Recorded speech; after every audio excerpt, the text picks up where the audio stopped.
Hello class. Welcome back बच्चों। लो प्यारे बच्चों, स्टार्ट कर रहे हैं नया लेक्चर। बेटा कंज्यूमर प्रोटेक्शन पर केस स्टडी की चर्चा कर रहे हैं। कोशिश करेंगे बेटा आज ही सारी खत्म हो जाए। अगर रह गई तो 5-7 मिनट की रह जाएंगी। बेटा नेक्स्ट लेक्चर में ये केस स्टडी खत्म और बेटा प्लानिंग चैप्टर शुरू, बस ये समझते हैं। ठीक है जी, तो हमारा सेकंड लास्ट चैप्टर पढ़ते हैं बेटा। बाबू, क्वेश्चन नंबर 1। पहले रिक्वायरमेंट जैसे हम पढ़ते हैं कि इसको वैसे ही पढ़ेंगे। State any 6 functions which the NGO can perform to impart knowledge and educate consumer। बेटा कहता है कोई भी 6 फंक्शन जो एनजीओ परफॉर्म करती है। सीधा सीधा नोट्स का क्वेश्चन है, हमने पढ़ा है बेटा। अरेंज करती हैं seminar, workshops, periodical journal publish करती हैं, कंज्यूमर को एनकरेज करती हैं कि वो प्रोटेस्ट करे, ठीक है ना, और खुद भी बेटा कंज्यूमर के बिहाफ पर केस तक फाइल कर देती हैं। बाबू अडल्ट्रेशन, मिसलीडिंग एडवर्टीजमेंट, इन सबके खिलाफ बेटा केस फाइल करती हैं और लीगल असिस्टेंस भी प्रोवाइड करती हैं to get the legal remedy. यही 6 पॉइंट है तो मैंने बोले हैं, पर बाबू मैं एक 7th पॉइंट भी पढ़वा दूं, कोशिश करना है ये भी कहीं ना कहीं मेंशन कर पाऊं। बेटा जो एनसीईआरटी में 6 पॉइंट लिखे हुए हैं, मैंने बेटा एनसीईआरटी के 5 पॉइंट को 6 में कन्वर्ट कर दिया है। 6 पॉइंट नोट्स में नहीं है, वो पॉइंट है ये कि बेटा एनजीओ क्या करती हैं। बेटा NGO carry out the comparative testing in accredited laboratories. बेटा ये ना प्रोडक्ट की टेस्टिंग कराती हैं अपनी सर्टिफाइड लेबोरेटरीज में, जो इनको लगता है कि मतलब गलत रिजल्ट नहीं देंगी, ठीक है ना। लेबोरेटरीज भी तो बिकाऊ होती हैं बेटा। तो बाबू ये अपनी सर्टिफाइड लेबोरेटरीज में प्रोडक्ट की टेस्टिंग कराती हैं और बेटा कंज्यूमर को उनके रिजल्ट के बारे में एजुकेट करती है। यानी कि बेटा डिफरेंट कंज्यूमर प्रोडक्ट वहाँ टेस्ट करे जाते हैं और उनके रिजल्ट बेटा पब्लिश किए जाते हैं। अगेन ही अपने पीरियोडिकल्स और जर्नल्स में बेटा रिजल्ट्स भी पब्लिश कर देते हैं उनके। ठीक है जी, कोई दिक्कत कोई परेशानी तो नहीं। पता है ना एनजीओ क्या क्या करती है कंज्यूमर के भले के लिए। भाई अगर कोई कंज्यूमर आया है जिसको लगता है कि मुझे कंपनी ने डिसीव किया है, सर ये लीगल असिस्टेंस, लीगल रेमेडी देती हैं आपको। इनके पैनल पे अपने एडवोकेट होते हैं जो कहते हैं कि बस यहाँ साइन करो, केस हम पूरा लड़ देंगे।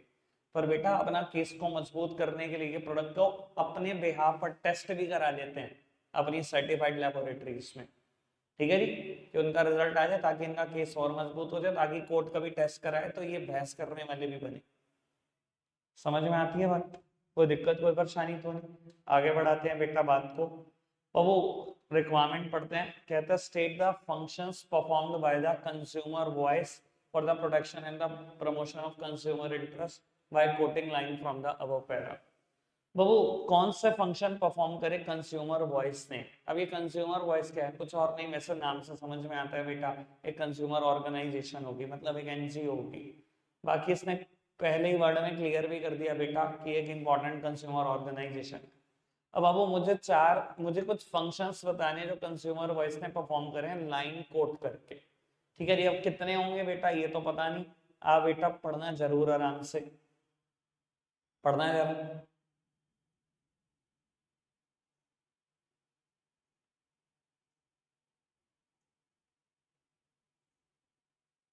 अब वो यहीं से मिल गया होगा आपको, एक पॉइंट तो बहुत सिंपल था, यहाँ से लेकर यहाँ तक। कहता है बेटा it organised workshop in the months of December in Delhi NCR for consumers. बेटा एक पॉइंट लिखा हुआ था नोट्स में, बिल्कुल ऐसा का ऐसा। They arrange seminars, workshops, conferences to focus on the problem of consumer. पहला फंक्शन तो हो गया एनजीओ का, वर्कशॉप ऑर्गेनाइज करते हैं ना जगह जगह। चलो जी आगे बढ़ो। The theme was organic food from farm to plate. आगे बढ़ते रहो, यहाँ तक पढ़ दो।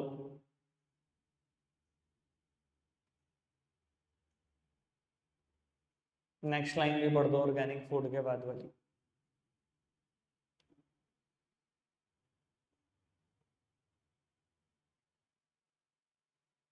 यहाँ तक कुछ है तो नहीं, यहाँ तक आगे बढ़े। कहता है people were informed that the organisation regularly test samples to detect adulteration like presence of heavy metals और पेस्टिसाइड्स। यहाँ तक अगेन बेटा अभी जो मैंने बात बताई, क्या करते हैं ये बेटा, they carry out comparative testing in the accredited laboratories, यही तो करते हैं बेटा, ये प्रोडक्ट की टेस्टिंग कराते रहते हैं अपनी लेबोरेटरीज में और बेटा कंज्यूमर को बताते रहते हैं इस प्रोडक्ट में इतने हार्मफुल कंटेंट है, इसमें हार्मफुल कंटेंट है, और रिजल्ट्स भी पब्लिश करते रहते हैं अपने पीरियोडिकल जर्नल्स। क्लियर है बात? दो बातें हो गई, एक तो वर्कशॉप ऑर्गेनाइज करने वाली और एक टेस्टिंग करने वाली। आगे बढ़ना, the result of the test are published in their monthly magazine consumer voice to make the people aware of the quality of different product. Sir they publish periodicals and journal to focus on the problem of consumer या to create consumer awareness। तीन बातें हो गई। Last one, it provide aid and legal advice, जैसे ये word दिखा notes का सबसे लास्ट पॉइंट पिक्चर में आ गया, they provide legal assistance to get legal remedy, बेटा लीगली हेल्प करते हैं कंज्यूमर की। चार पॉइंट थे, चारों डिस्कस कर, आगे बढ़ जाए। चलो चलो बाबू, कोशिश करना आप आंसर कर पाओ, इसको मत देखना, मुझे नहीं लगता कि आंसर सही लिखा हुआ है, पढ़ना जरा फटाफट से, एक हिसाब ही बताओगे।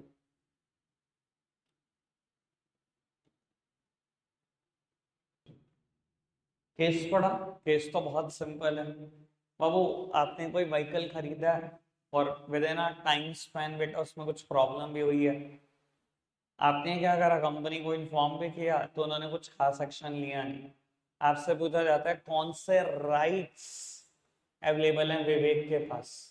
बाबू right to be heard, right to seek redressal तो है, कंपनी नहीं सुन रही कोर्ट पहुंच जाओ, कोर्ट को सुना दो, ठीक है ना जी, और साथ ही साथ कंपनसेशन की भी डिमांड करो, सीक्रेट रेसल भी एक्सरसाइज करो, जबकि ऐसा कुछ इन्होंने नहीं लिखा, राइट टू बी हर्ड लिखा छोड़ दिया, और क्वेश्चन राइट्स ही पूछ रहा है, राइट नहीं पूछ रहा, तो दोनों ही लिखने पड़ेंगे आपको।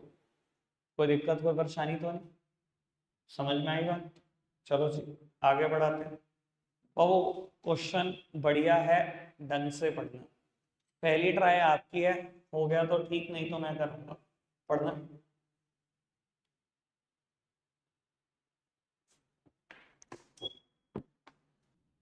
केस पढ़ा, केस समझ में आया?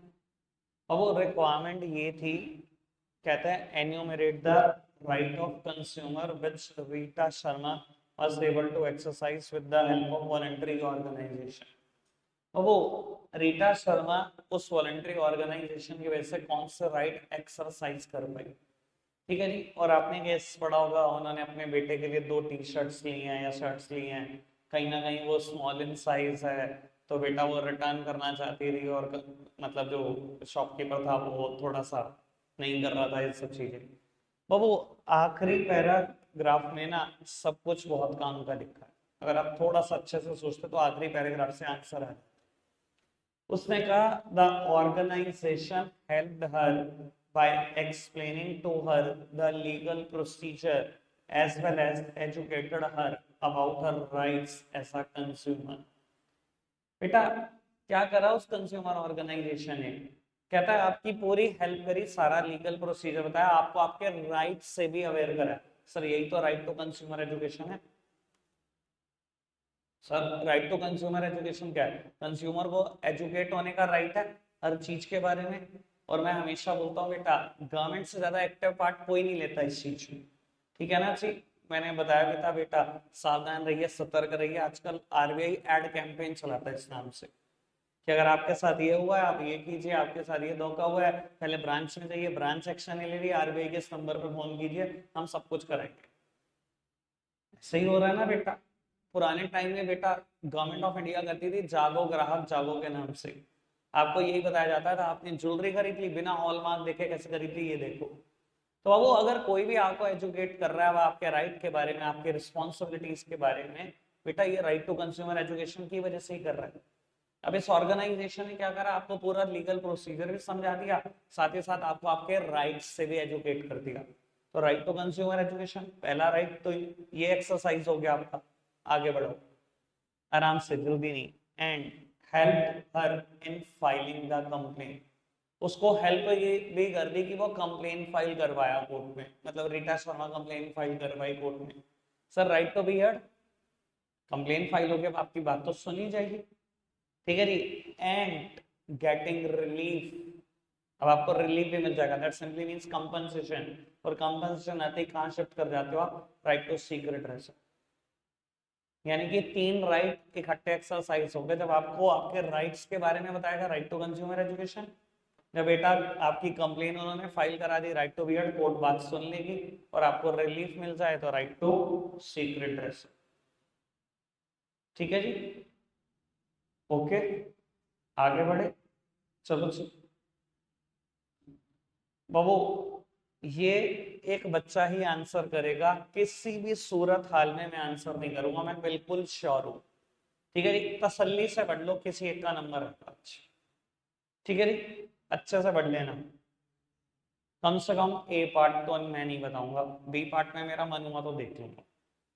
ठीक है जी, अच्छा क्या कहते हो बाबू?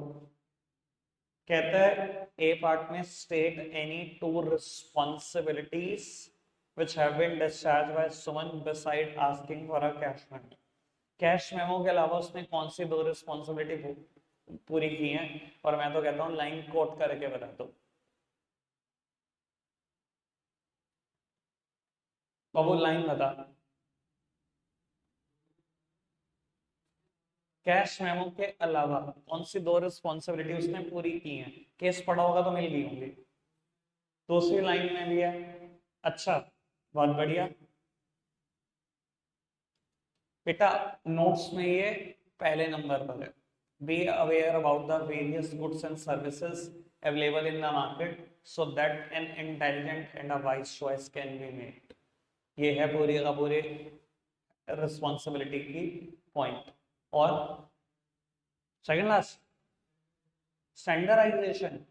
अच्छा, उसने बेटा स्टैंडर्डाइजेशन मार्क भी देखा हुआ है, तो बेटा ये हमारी शायद सेकंड रिस्पॉन्सिबिलिटी है। By only standardized goods and services, thus look for the ISI mark on the electrical appliances, FEO mark on the food product and hallmark on the jewellery. ठीक है जी, कोई भी 2 बतानी थी कैश मेमो के अलावा, 2 बता दी, ये तो बात बिल्कुल ठीक है। अब आपको कहता है explain the 2 rights being discussed in the above case. बेटा कौन से 2 राइट डिस्कस हुए हैं केस में? बहुत सोचना पड़ा होगा तो मिल जाएंगे, नहीं सोचोगे तो दिक्कत रहेगी रहेगी। कुछ मिला यश? कुछ भी नहीं। राइट टू बी इन्फॉर्म कहां से, कौन सी लाइन?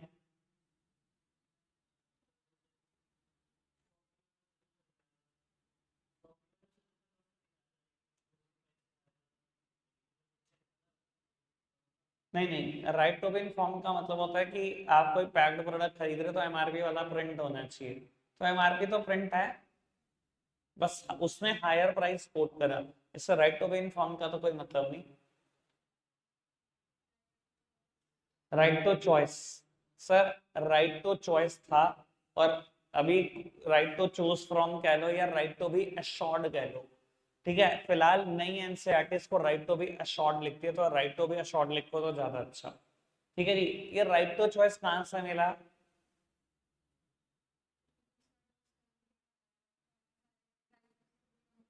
वो उसने ना काफी सारे प्रोडक्ट देखे ऑनलाइन भी, बिल्कुल क्लियरली कहा गया अगर आप ढंग से देखो तो। शायद सेकंड लाइन यहीं से, she checked about the various sandwich toasters available online and compare the price. उसने बहुत सारे ऑनलाइन देखे, प्राइस भी कंपेयर करा, फिर ऑफलाइन गई। भाई उसको राइट टू चूज है ना, अपनी मर्जी से कहीं से भी चूज करे, ऑनलाइन करे ऑफलाइन करे कहीं से भी करे, वही चूज कर रही है ना। अगर आप तरीके से देखो तो राइट टू बी चॉइस आसानी से मिल सकता था, अभी दूसरा भी जो आसानी से नहीं मिल सकता। एक और भी है, 2 राइट टू है ना, पार्थ क्या कहता है? कोई और है?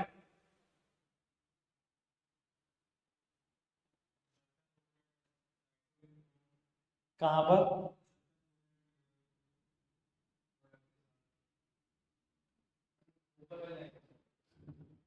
अच्छा, ये इंस्ट्रक्शन बुकलेट में लिया है। हाँ कह सकता है राइट टू बी इन्फॉर्म्ड उसका पूरा हो रहा है, लेकिन इससे अच्छा था यार कुछ, राइट टू बी सेफ्टी।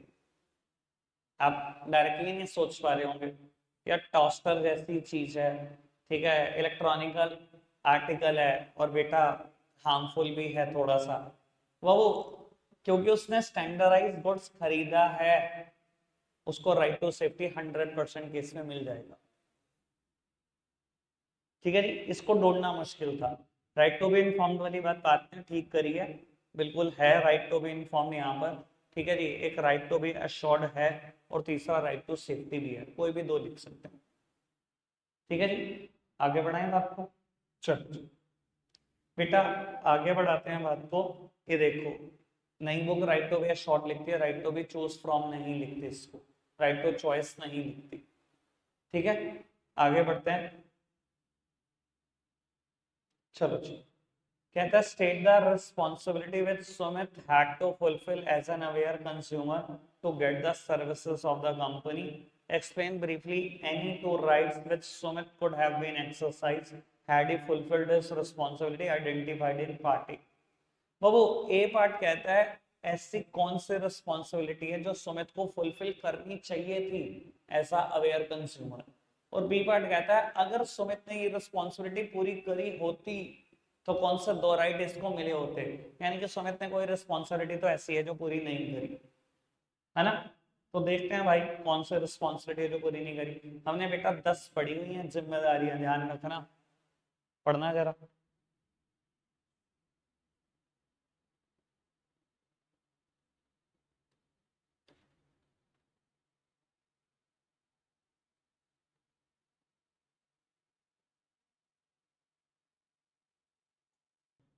तो वो सारा हैंड इस लाइन पर टिका है।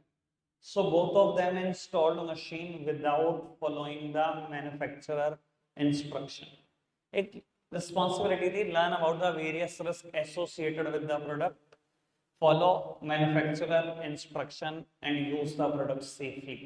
याद है आपको? ऐसी कुछ बात थी।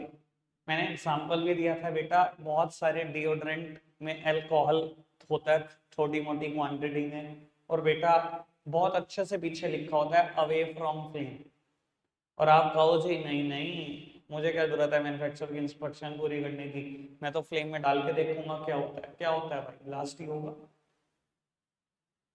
है ना। मैंने आई ड्रॉप का भी एग्जाम्पल दिया था कि बहुत सारे केसेस में बेटा कई बार अगर डॉक्टर एडवाइस करता है इंजेक्शन के लिए या आई ड्रॉप के लिए, आप खरीदने जाते हो मेडिकल स्टोर, उन मेडिसिन को कहाँ रखता है बेटा, रेफ्रिजरेटर से निकाल कर देता है आपको, क्योंकि लिखा होता है store in this to this temperature, है ना, इतने से इतने टेम्परेचर में स्टोर करके रखना। सर मैन्युफैक्चरर की इंस्ट्रक्शन फॉलो करना तो प्राइम चीज है। अगर हम उसकी इंस्ट्रक्शन ही फॉलो नहीं कर रहे और हमने प्रोडक्ट इंस्टॉल कर दिया तो बेटा कोई आपकी बात क्यों सुनेगा।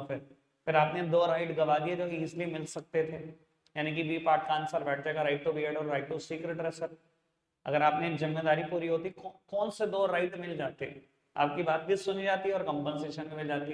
अब आपने क्योंकि अपनी जिम्मेदारी पूरी नहीं करी है, दोनों राइट तो गए, वैसे तो 6 के 6 राइट गए, पर इस केस के हिसाब से वो दो राइट ही मिल सकते थे, वो भी गए। समझ आई बात, कोई दिक्कत कोई परेशानी तो नहीं, आगे बढ़े। चलो जी, आगे बढ़ाते हैं बेटा बात को। सिंपल पढ़ना जरा। अब वो केस कहता है identify the right of consumer under the consumer protection act 1986 which consumer organization help a consumer to claim by performing the function of। बेटा कंज्यूमर ऑर्गेनाइजेशन 6 फंक्शन परफॉर्म करती है, उसमें से एक फंक्शन ये है, कहता है इसकी वजह से आपका कौन सा राइट मिल जाता है आपको। वो इनका फंक्शन क्या था, encouraging consumer to strongly protest. Encourage करती है कंज्यूमर को कि आप प्रोटेस्ट करो, प्रोटेस्ट करने का मतलब होता है केस करो, है ना। तो कंज्यूमर अगर केस कर ले इनकी बात सुन के तो कौन सा राइट उसका एक्सरसाइज हो गया, राइट टू बी हर्ड। देखो सीधा सीक्रेट रेसल पे मत पहुंचा, पहले आपकी बात को सुना जाएगा, अगर कोर्ट सेटिस्फाई होगी तभी तो कंपनसेशन दिलवाएगी। तो अगर आप प्रोटेस्ट कर रहे हो, केस कर रहे हो बेटा किसी कंपनी के खिलाफ, तो आपका राइट टू बी हेयर्ड ही तो एक्सरसाइज हो रहा है, आपकी बातें तो सुनी जा रही है। क्लियर है बात, समझ आ गई बात, सिंपल। आगे बढ़ते, चलो चलो बाबू 7 केस स्टडी करता हूँ, अभी भी 13 पेंडिंग है, अच्छी खासी पेंडिंग है। ठीक है जी, 5 तो और करेंगे ही करेंगे। पढ़ना जरा, रिक्वायरमेंट पढ़ो फटाफट से।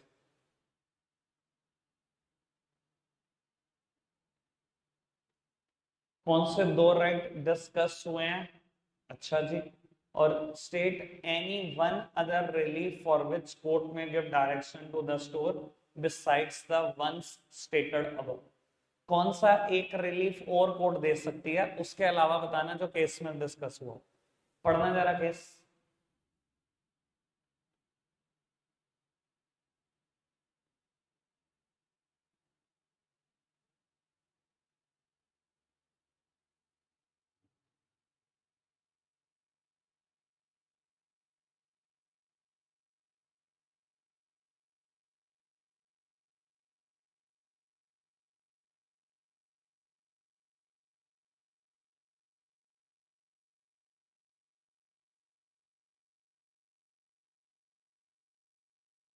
बहुत simple case.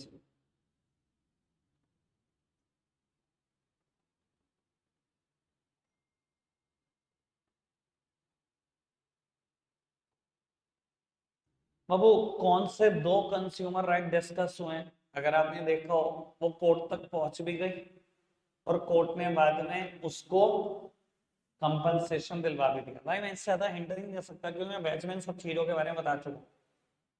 Right to be heard use हो गया, राइट टू सीक रिट्रेसल भी मिल गया, दोनों मिल गए राइट। ए पार्ट खत्म। कौन सा एक और रिलीफ आप बता दो जो केस के अलावा हो। केस में भी एक रिलीफ की बात है, कंपनसेशन मिली है कि नहीं मिली आपको? और कोई बता दो जो आप बताना चाहो, आपकी पसंद का। पेन्यूटिव डैमेजेस लिख सकते हो, लिख सकते हो कि नहीं लिख सकते? पेन्यूटिव डैमेजेस लिख देना, काम खत्म हो गया। या आर क्यूब में से रिफंड की बात कर सकते हो आप। ठीक है, कोई दिक्कत कोई परेशानी तो नहीं? आगे बढ़ जाए, चलो बाबू केस पढ़ना। Identify the responsibility of consumer being fulfilled by Gitika. According to you, at which level of redressal machinery should Gitika file a case? भाई कौन सी रिस्पॉन्सिबिलिटी पूरी करी है? रिस्पॉन्सिबिलिटीज नहीं लिखा, मतलब एक ही पूरी करी है। वो कहता है किस रेड्रेसल एजेंसी पे केस किया होगा, मतलब डिस्ट्रिक्ट कमीशन, स्टेट और नेशनल। ये किस पे डिपेंड करता है? 1 करोड़ तक का केस तो डिस्ट्रिक्ट, 1 से 10 तो स्टेट, 10 से ज्यादा तो नेशनल। देख लेंगे। कहता है suggest any two relief that the court may provide to Geetika in case it is convinced about the genuineness of complaint.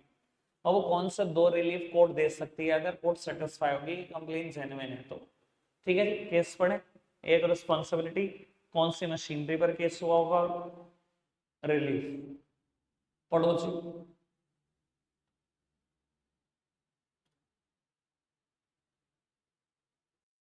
चलो जी, पंच भाई क्या कहते हो, कौन सी रिस्पॉन्सिबिलिटी उसने पूरी करी?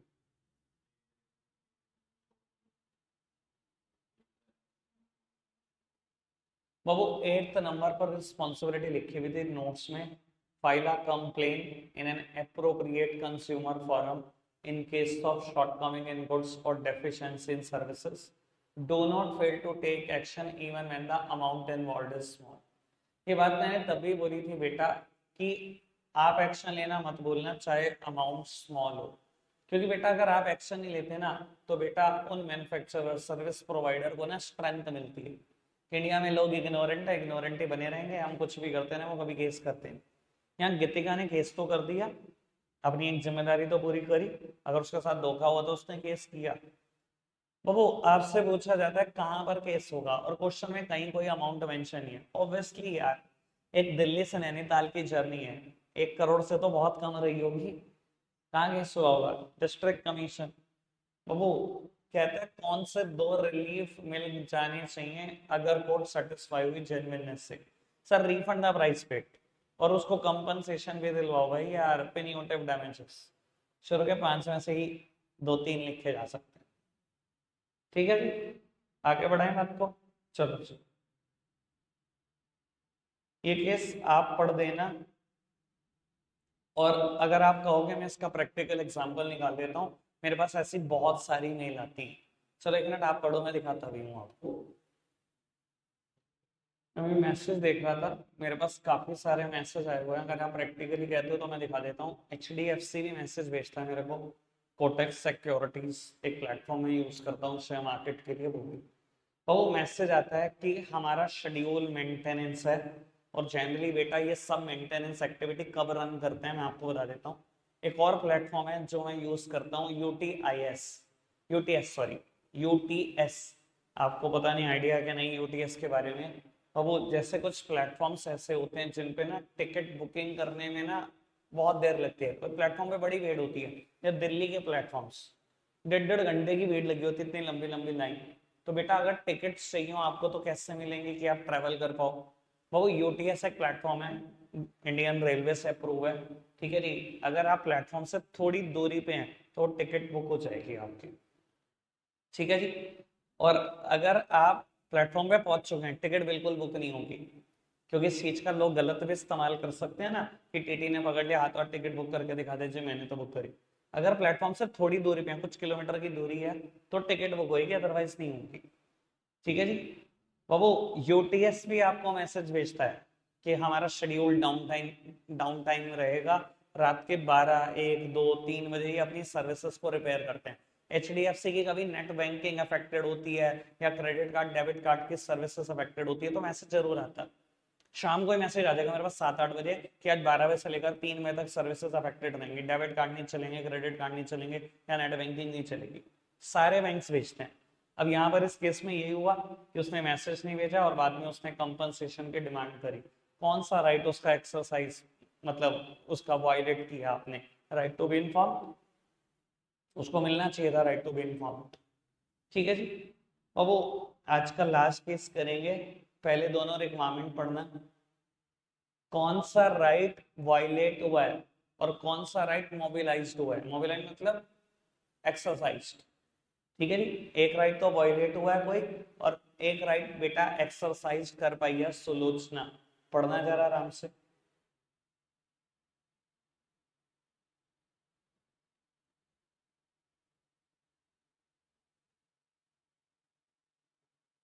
एक बच्चे से आंसर जरूर चाहूंगा, एक बार आप पढ़ लो।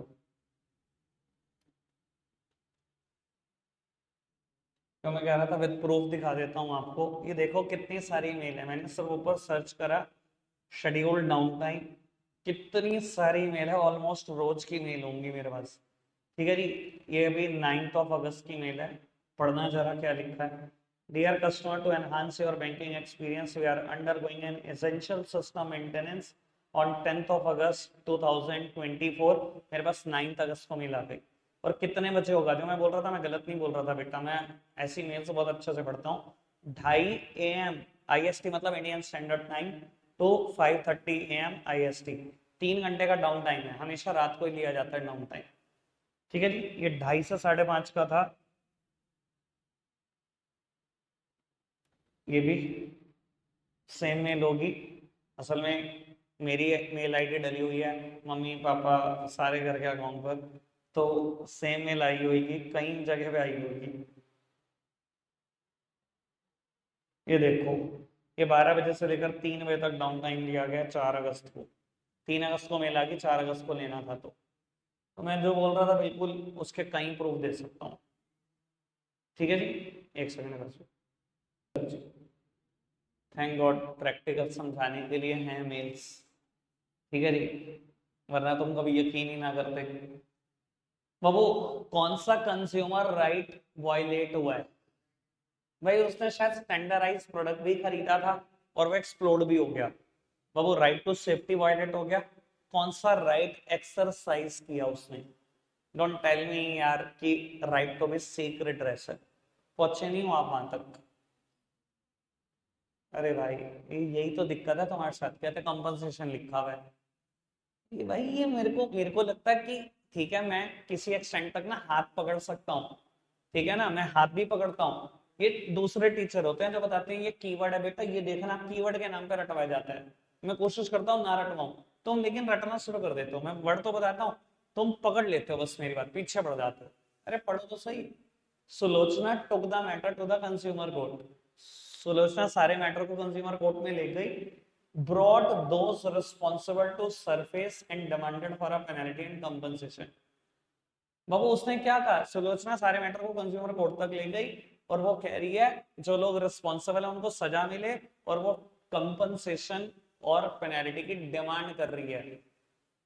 अबे कंपनसेशन पर देखते ही पागल हो जाता, मिल गया क्या उसको कंपनसेशन? डिमांड ही तो कर रही है अभी यार। ऑब्वियसली कोर्ट क्यों जा रही है? क्योंकि वो चीजें चाहती है। तो यही तो कह रहा है कोर्ट पहुंची है अभी। अभी तो कोर्ट सुनेगा मैटर उसका, अगर सेटिस्फाई होगा तो ही तो कंपनसेशन दिलवाएगा। कौन सी मिल गई? अभी तो right to be heard exercise हुआ सिर्फ, उसकी बात सुनी जा रही है। ठीक है ना जी, कोई दिक्कत तो नहीं? अंग्रेजी पढ़ना सीखो। चलो रखते हैं, आज के लिए इतना ही है। Bye bye.